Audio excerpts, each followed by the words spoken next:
नमस्कार बच्चों। कक्षा 6 के बच्चे अब मेरे साथ व्याकरण पढ़ेंगे। व्याकरण, भाषा, व्याकरण और साहित्य, पाठ 1।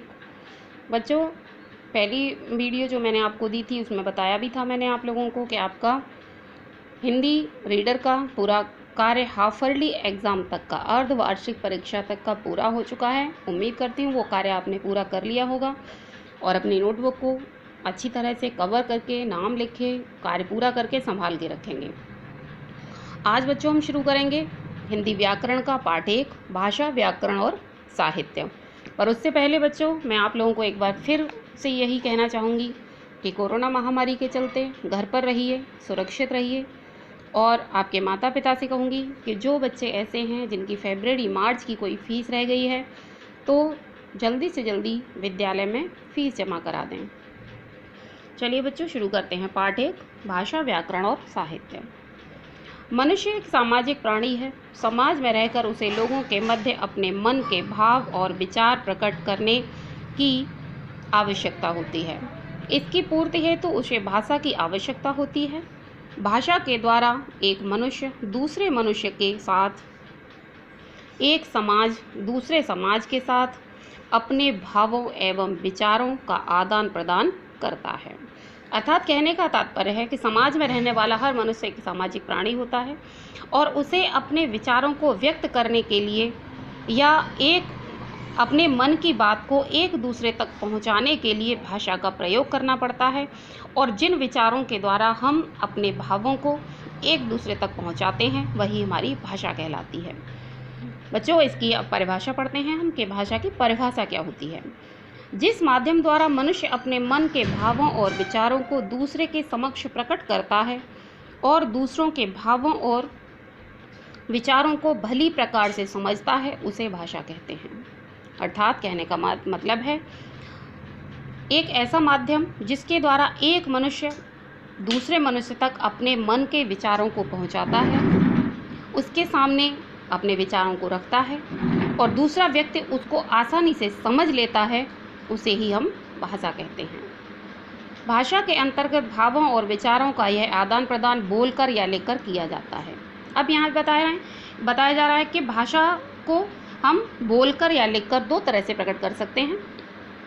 नीचे दिए गए चित्रों को देखिए और समझिए। अब हमने ये चित्र देखा। पहले चित्र में एक व्यक्ति दूसरे व्यक्ति से कुछ कह रहा है और दूसरे चित्र में क्या है, दादाजी आज मेरा जन्मदिन है, वो पत्र लिखा जा रहा है। अर्थात ये लिखकर भाव प्रकट किए जा रहे हैं और ये क्या कहे जा रहे हैं, सुप्रभात महोदय, यहाँ प्रणाम किया जा रहा है तो यहाँ बोला जा रहा है, तो ये बोलकर और ये लिखकर। इन चित्रों में बच्चे भाषा का प्रयोग कर रहे हैं। पहले चित्र में बालक बोलकर अपने मन के भाव प्रकट कर रहा है और दूसरे चित्र में बालिका चिट्ठी लिखकर मन के भाव प्रकट कर रही है। ये दोनों मैंने आपको बता दिए। अब आता है भाषा के रूप। अब भाषा के रूप क्या होते हैं? भाषा के दो रूप होते हैं, मौखिक भाषा और लिखित भाषा, जो आपको पहले भी मैंने अभी बताई है कि हम लिखकर और बोलकर जो अपने विचार प्रकट करते हैं वही मौखिक और लिखित भाषा कहलाती है। अब भाषा, मान लो ये हमारी भाषा है, एक मौखिक भाषा और दूसरी लिखित भाषा। बोलकर कहना मौखिक भाषा और लिखकर कोई बात बताना लिखित भाषा। जब मुंह से बोलकर और कानों से सुनकर विचारों का आदान प्रदान किया जाता है तो उसे मौखिक भाषा कहते हैं। जैसे दो बच्चों की मोबाइल फ़ोन से बातचीत, प्रवचन देना, कहानी सुनाना आदि। यहाँ पर क्या हो रहा है, दो बच्चों में वार्तालाप हो रहा है, चित्र दिया गया है, तो ये क्या है, मौखिक भाषा। यहाँ अध्यापिका जी अपने बच्चों को कुछ बता रही हैं, समझा रही हैं, या कोई संत हैं जो प्रवचन दे रहे हैं और लोग उनको सुन रहे हैं, तो ये क्या है, मौखिक भाषा।